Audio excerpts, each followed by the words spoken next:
મીઠી મધુરી વાત ભાગ 6 વચનામૃત ચાલે છે. ગઢડા મધ્ય પ્રકરણ 9.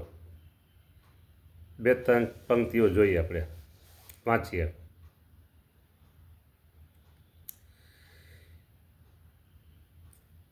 આ સમયમાં જેવી સત્સંગમાં વાર્તા થાય છે તેને જો નારદ, સનકાદિક અને બ્રહ્માદિક દેવતા સાંભળે તો સાંભળીને એમ કહે દે, ઓહો હો હો હો, આવી વાર્તા કોઈ કાળે સાંભળી પણ નથી અને સાંભળશું પણ નહીં. આ વાર્તા તો ન ભૂતો ન ભવિષ્યતિ એવી છે. વાહ!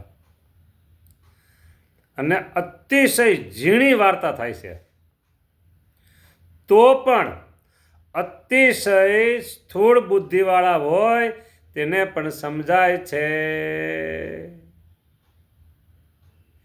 એવી મૂર્તિમાન વાર્તા થાય છે. માટે સાંભળો, માટે આ સમય સાંભળજો હરિભક્તો, વાલા ભક્તો સાંભળજો. આ સમય જેને સત્સંગમાં પ્રતીતિ આવી છે તેના પુણ્યનો પાર આવે તેમ નથી. ઓહો, શું વાત કહી હો. આપણે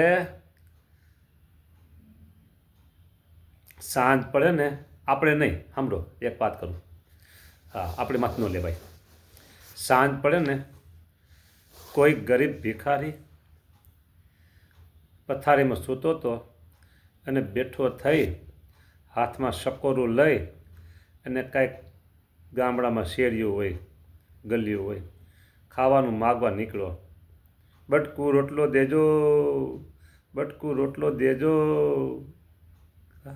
માગે. આખો દિવસ ભીખો ને તરસો પથારીમાં હતો તો ગરીબ માણસ, બીજું કંઈ હતું નહીં. પણ એને ઓશીકું રાખ્યું હતું, પથારીમાં ઓશીકું.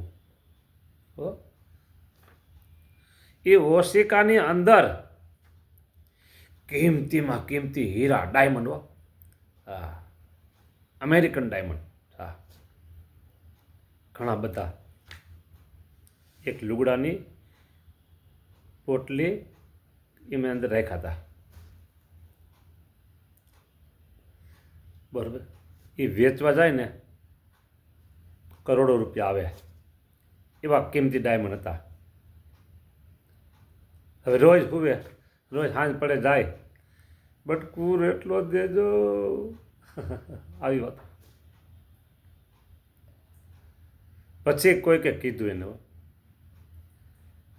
તું રોજ માગવા જાસ, તારી પાસે કાંઈ કશું નથી. જાણકાર અને જાણ ભેદું માણસ એનું ઓશિકું લીધું હાથમાં અને ઓશિકાને આમ તોડી ખોલી એમ જોયું અને અંદર હાથ નાખી ડાબલી કાઢી, ચિત્ર મીટીની એ કોથળી કાઢી. તારી 71 પેઢી ખાઈને તું આ નો ખૂટે. જો આટલા હીરાના પૈસા આટલા આવે, તું હું ભીખ માગસ? એ આપણે એવું જ છે. હા, એ તો ખાલી દ્રષ્ટાંત દીધું. આપણે આ પ્રગટ પુરુષોત્તમ સ્વામિનારાયણ ભગવાન મળ્યા છે, વાલા ભક્તો. હા, પ્રગટ પુરુષોત્તમનો મહિમા જાણે. બરાબર, ગાયું છે. હા, અને બીજી વાત કહું,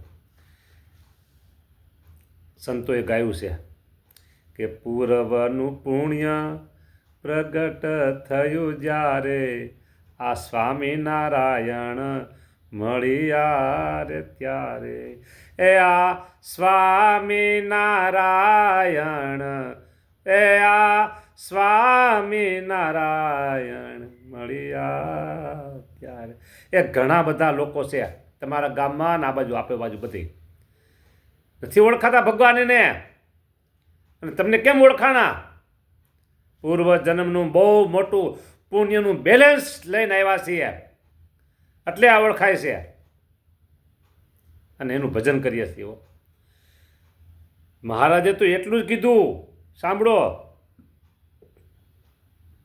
આ સમયે જેને સત્સંગમાં પ્રતીતિ આવી, બસ આટલી પ્રતીતિ આવી, હા સત્સંગ બહુ સારો છે, તેના પુણ્યનો પાર આવે એમ નથી. બોલો, એવું જાણીને સત્સંગી હોય તેણે, જોયું કેટલું મહારાજ વાત કરે, સત્સંગી હોય તેણે હા પોતાને વિશે કૃતાર્થપણું માન્યું જોઈએ. હા આપણે બધું જ મળી ગયું છે, બધું જ મળી ગયું છે, બધું જ મળી ગયું છે એમ કૃતાર્થપણું માનવું. આ નવમા વચનામૃતમાં જે વાત કરીને મહારાજ, વાત અતિ જોરદાર છે, અતિ જોરદાર વાત છે. આગળ વાત કીધી કે આ સત્સંગમાં જે વાર્તા થાય છે ને, તેને જો નારદજી, સનકાદિક, સુખદેવજી, બ્રહ્માજી વગેરે દેવો સાંભળે ને તો ઓમ કે ઓહો એમ બોલે હો કે આવી વાર્તા તો કોઈ કાળે સાંભળી નથી. આમાં પ્રગટ પુરુષોત્તમનો મહિમા, પ્રગટ પુરુષોત્તમની નિષ્ઠા, પ્રગટ પુરુષોત્તમનો આશરો, પ્રગટ પુરુષોત્તમની બધી વાતો છે. ઓહો, જોરદાર વાત છે. આ સમામાં આપણ સૌના તેજોમય તન છે. બોલો, હે આ સમામાં આપણ સૌના તેજોમય તન છે. આવી વાર્તા છે. આ કહીશ ને કે ઓશિકા નીચે હતું પણ એને ખબર નહોતી, એમ આપણે આવા ભગવાન મળ્યા છે, આવો દિવ્ય સત્સંગ મળ્યો છે, આવા આચાર્ય મળ્યા છે, આવા સંતો મળ્યા છે, આવા સત્શાસ્ત્રો મળ્યા છે, આવા દિવ્ય મંદિરો મળ્યા છે. જો સાંભળો, એક નિષ્પક્ષપણે વાત કરું ને તો બિલકુલ ખોટી નથી. સ્વામિનારાયણ સંપ્રદાયમાં છે ને દુનિયામાં નથી, હા દુનિયામાં નથી. બોલો, એટલે આપણે મોટી પ્રાપ્તિ થઈ છે. સમજવું જોઈએ, સમજવું જોઈએ. હા, કેવા મોટા ભગવાન, સર્વાવતારી, સર્વોપરી, હે સર્વનું કારણ, સર્વના નિયંતા, સર્વેના સ્વામી, આવા મહા મોટા મહારાજ મેળા. શું વાત આ કહીએ. આગળ મહારાજે વાત બધી કરી દીધી છે કે જેને ભગવાનના વચનમાં તો જેટલું પોતાની સામર્થ્ય પ્રમાણે રહેવાય એટલું અવશ્ય રહેવું, પણ સાંભળી લો, પણ ભગવાનની મૂર્તિનું બળ અતિશય રાખવું. કયું બળ? તો બળ જાવડા સર્વોપરી ને સદા દિવ્ય સાકાર મૂર્તિ અને સર્વ અવતારનું અવતારી એવું જે ભગવાનનું સ્વરૂપ, તે જ મને મળ્યું છે, મને મળ્યું છે, મને પ્રાપ્ત થયું છે, મને પ્રાપ્ત થયું છે. આ મહારાજ બોલ્યા, પોતે બોલ્યા, મહારાજ પોતે બોલ્યા. વાલા ભક્તો, આ બળ, આવી વાર્તા કે થતી હે હજી કીધું, માટે પોતાને સાક્ષાત મળ્યું છે ભગવાનનું સ્વરૂપ, તેને સદા દિવ્ય સાકાર મૂર્તિ ને સર્વ અવતારનું કારણ અવતારી એવું જાણવું. બોલો, અને જો એમ ન જાણે ને નિરાકાર જાણે તો એનો દ્રોહ કેવો કહેવાય.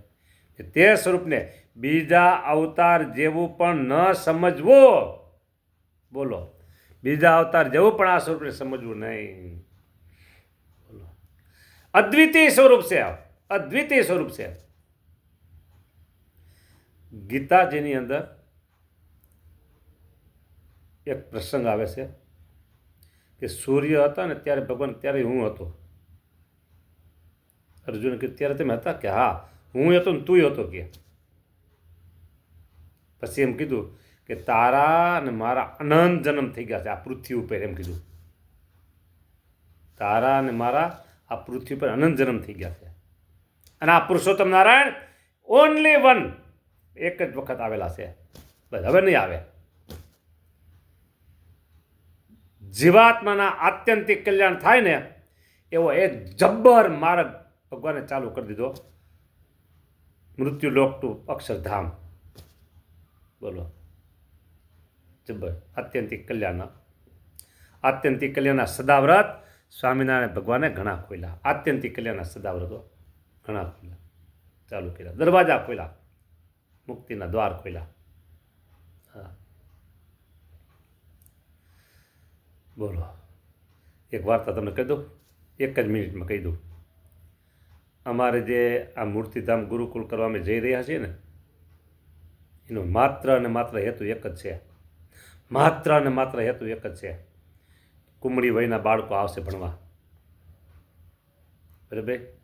એના જીવમાં સ્વામિનારાયણ ભગવાન પધરાવી દેવાના છે. એનું આ લોકમાં સારું થાય, પરલોકમાં સારું થાય, એની અંદર પરમાત્મા બેઠા છે, એને પધરાવી દેવાના, એના આત્મામાં પધરાવી દેવાના, પરમાત્મા પધરાવવાના છે. વિદ્યા તો બાનું છે.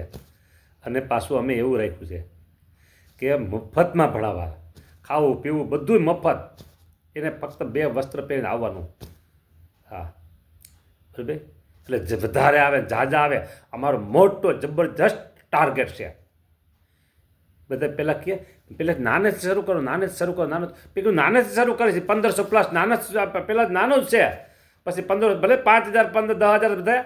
આ 1500 તો અમારો નાનો જ પ્લાન છે. હજી કીધું એ કે 250 રાખો. એટલે એમાં હોતા છે કેદી પૂગે 5000 એ.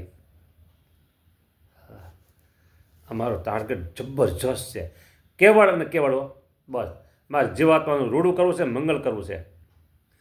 અને પછી મને કે પૈસા ક્યાંથી કરવા? મેં કે પૈસા કોઈ પણ માગવા નથી, ક્યારે નહીં કહી. પૈસા સ્વામિનારાયણ ભગવાન લાવવાના છે. વરસાદ વરસશે, પૈસાનો વરસાદ વરસે. જોજો તો ખરા, નદીઓ પૈસાને હાલશે. જોજો. આ શબ્દ આજની તારીખ વાર બધી લખી લ્યો તમે. આ સાધુ બોલે ખોટું ન પડે.